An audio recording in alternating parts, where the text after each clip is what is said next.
Hey, how you doing? It's me, the big guy, and you're watching Cardboard Meditation, and I appreciate you tuning in. When I started this channel, I really wanted to create something where the baseball fan could tune in and recharge, renew, reconnect, just kind of step away from the world and enjoy baseball cards.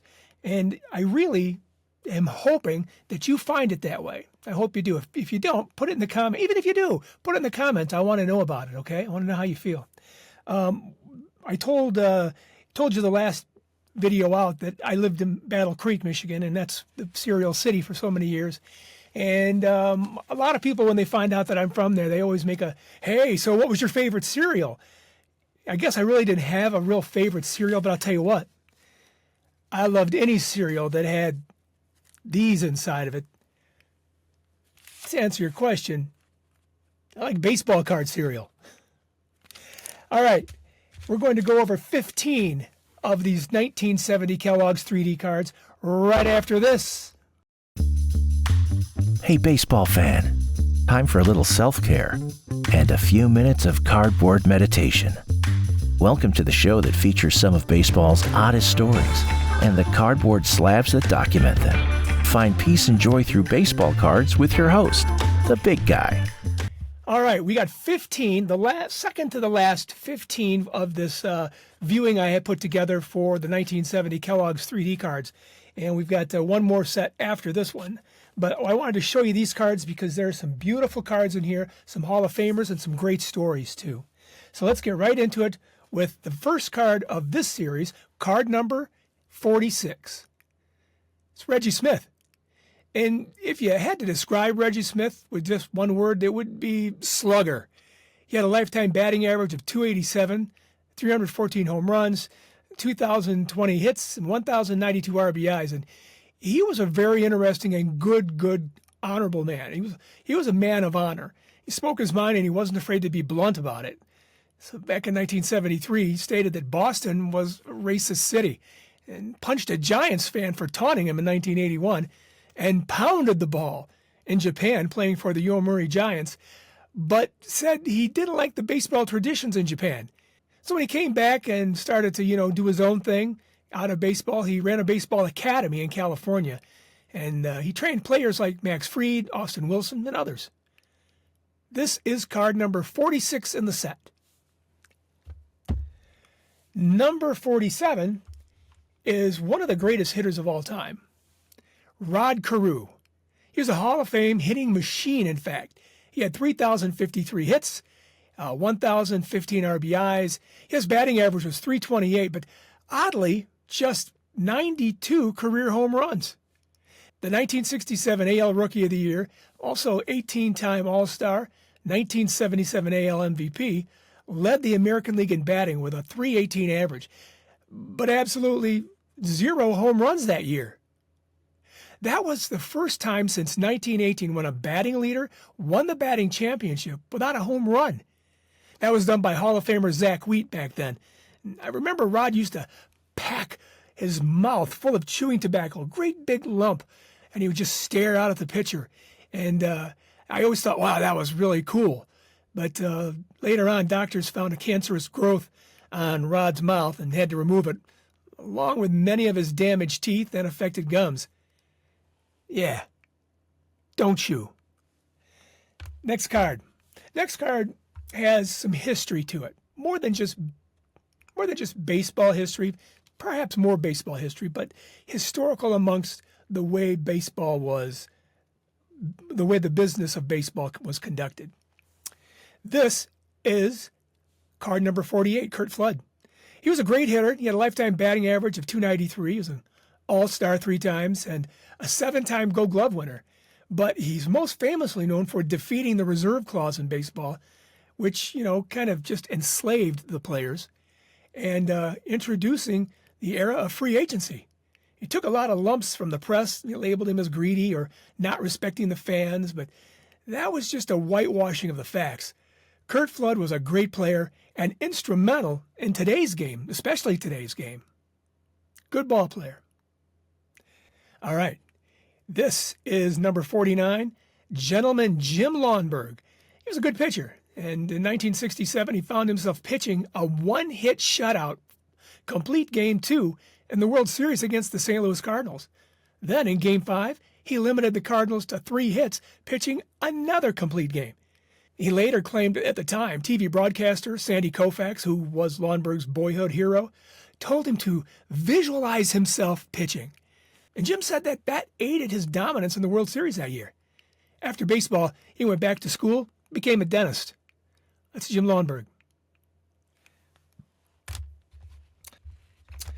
Okay, I got a question for you. How many cards are in your collection that when you look at them, you go, I know exactly where I was when I got that card. I know exactly what I was doing. I have that story with this card. This is card number 50 from the 1970 Kellogg's 3D. And I got this card at a function called the Little Folks Fair here in Battle Creek.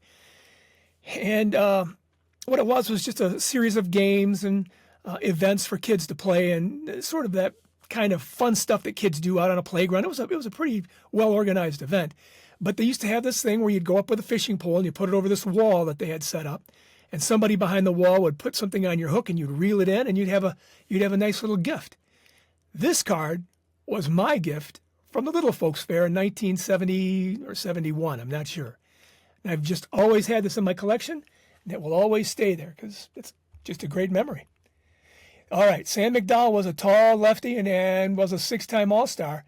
He led the AL. He was a strikeout leader, the AL strikeout leader 5 times, and he was dominant in the mid-'60s and even up into the early '70s. But like a lot of hard throwers, he had some arm troubles.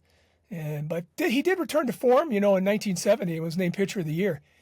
He fought a lot about contract negotiations and being traded and a lot of things going on, and he started to do what some other ball players have done in the past. He started drinking, and that was the demon that ground his career down to a halt. Now, the character Sam Malone on the TV show Cheers was fashioned after this guy's sudden Sam McDowell and his baseball life.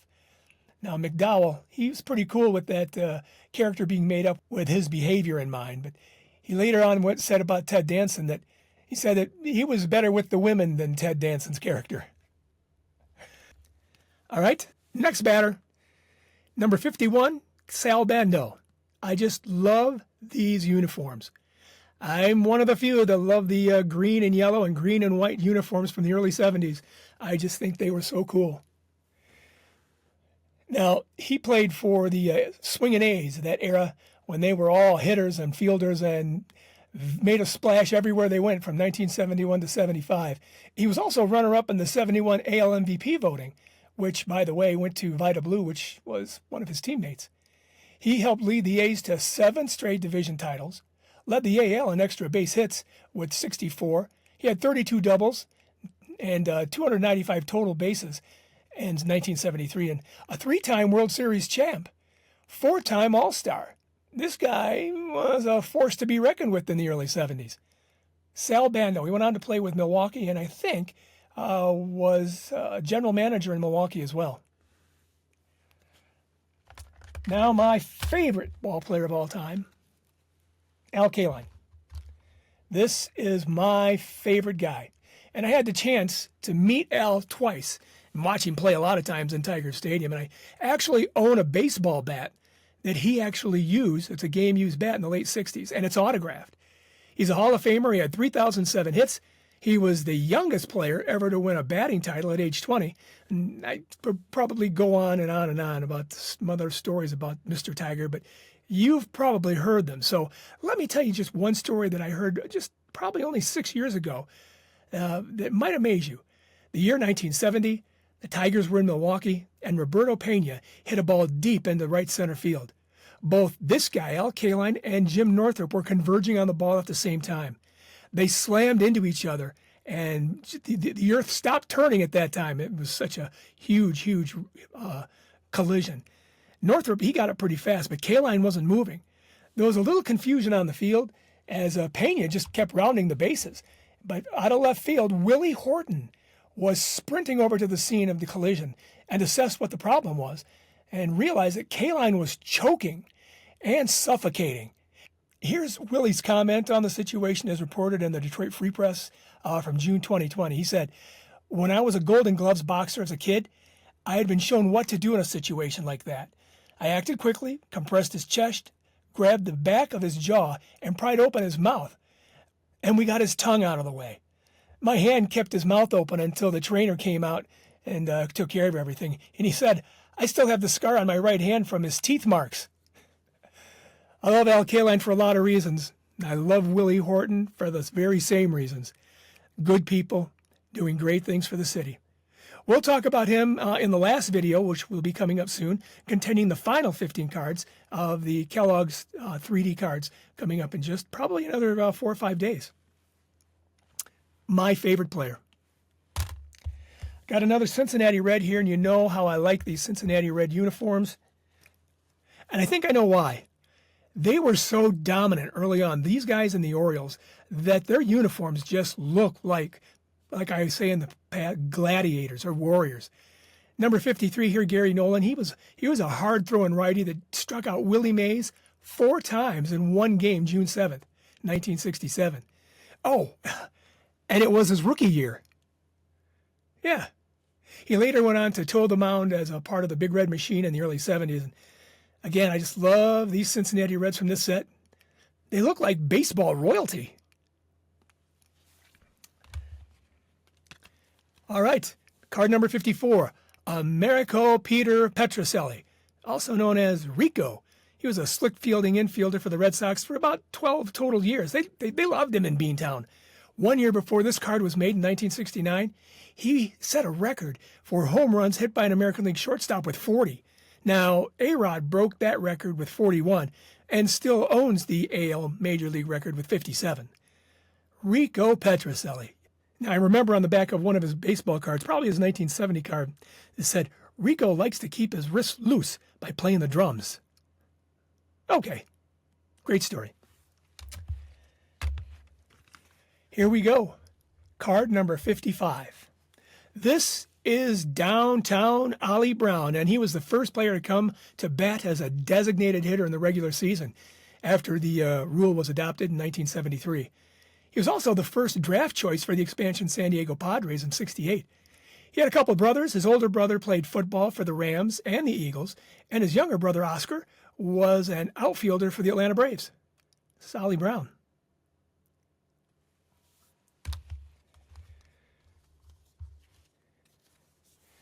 Number 56. The cigar-chomping Louis Tiant was known as El Tiante. Was born in Cuba in 1940. Now, his father played for the New York Cubans in the Negro League. But, of course, Louis was a great pitcher in his own way, and he was making his mark in baseball history. So he was a part of the pitching staff in Cleveland that featured Sam McDowell and Sonny Siebert. And that led the American League in strikeouts for 5 straight years, that rotation. And that record would stand for 30 years. Now, back in the late 80s, maybe early 90s, I can't remember now, they started up a league for retired players called the Senior Professional Baseball Association.